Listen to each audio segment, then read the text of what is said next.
군포시를 비롯해 도내 6개 지역 초중고등학교에서는 지자체 예산으로 운영되는 학교 사회복지사들이 배치돼 있는데요.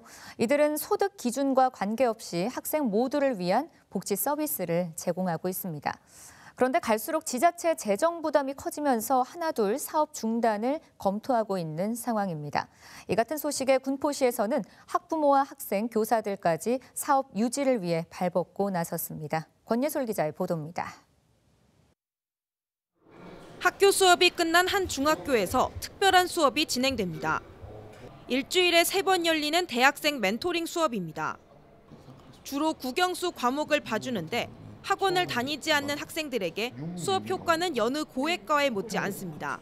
학교에서 선생님이 가르쳐주는 거는 여러 명을 가르쳐주다 보니까 저의 그런 레벨에 맞추기 좀 한계가 있잖아요. 근데 대학생 멘토링을 하면은 선생님이 제가 어떤 부분을 잘 못하고 어떤 부분을 잘하는지 파악을 하셔서 가르쳐 주시니까 제가 약한 부분을 더 강화할 수 있었고, 학교 사회복지 사업의 일환인 이 수업은 대학생 멘토링뿐 아니라 각종 자격증 취득반, 밴드반 등 다양하게 운영돼 학생들의 만족도가 높습니다. 학교 사회복지 사업은 취약계층을 대상으로 한 교육복지와 달리 소득 기준 없이 교육복지 혜택을 받을 수 있다는 차이가 있습니다. 또 심리 상담에 초점 맞춰진 상담사 역할과 더불어 직접적인 문제 해결을 돕는 것이 특징입니다. 상담실로 연계하기도 하고 또 그 어려움이 경제적인 어려움이나 학업을 연계하는 학습 멘토링이나 이런 게 또 필요하다. 그러면 복지실로 연계해서 그 아이들의 필요를 채워주는 역할을 하는 게 복지실이거든요. 그런데 지난 8월 각 학교의 학교 사회복지 사업 중단 소식이 전해졌습니다. 사업비 전체를 시 예산에 의존해 왔는데 군포시가 재정 악화를 이유로 내년도 학교 사회복지 사업 예산을 삭감함에 따라 중단될 위기에 놓인 겁니다. 학생들 입장에서는 그야말로 청천벽력 같은 소식입니다. 내년에 이제 고등학교 입학이 되려고 하면 대학생 멘토링이나 이런 수업들을 더 많이 참여를 해야 될 것 같은데 사라지면 그런 기회들이 다 날아가는 거라서 내년에 꼭 있었으면 좋겠다고 생각을 했어요. 결국 학생과 학부모들이 직접 행동에 나섰습니다. 학생들은 복지실을 지켜달라는 문구가 적힌 피켓을 들고 군포시로 향했습니다. 함께 이뤄진 군포시장과의 비공개 면담. 학부모들은 간절함을 호소했습니다.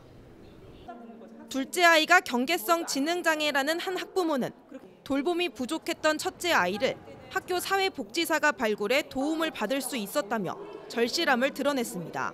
또 경계성에 걸려가지고 지적 수준도 낮은데 약간 좀 경계인 거예요. 그러니까 일반 아이도 아닌 거죠. 그런 상황이기 때문에 지금 어디서도 지원을 받을 수 있는 입장이 아닙니다. 이 사회복지사님이 이런 사정을 알고 저희처럼 이제 고소득이지만 아이한테 들어간 돈이 너무 많잖아요. 이런 아이들을 발굴을 해서 그 아이들을 도와도 주고 있고요. 그다음에 정말 소외된 아이들도 도와주고 있고요. 그걸 어떻게 담임선생님이나 상담사님이 다 할 수는 없거든요. 왜냐하면 속속들이 그 가정사를 알 수는 없잖아요. 한편 군포시는 교육과 관련된 업무인 만큼 교육청에서 해결해야 하는 문제라는 입장입니다. 교육청 역시 사업 추진에 미온적인 상황. 기존의 교육복지 사업과 중복된다는 이유 때문입니다. 이를 지켜보는 학부모들은 속이 타들어갑니다. 교육청에서는 이건 저희 소관이 아니다. 무조건 시청 소관이다. 시청에 돈을 주는 거다라고 말을 해요. 근데 시청에선 당장에 없애기가 그러니까 10년 넘게 유지하고 계셨던 사업이세요. 그걸 저희 아이가 혜택을 받고 있었던 거고요.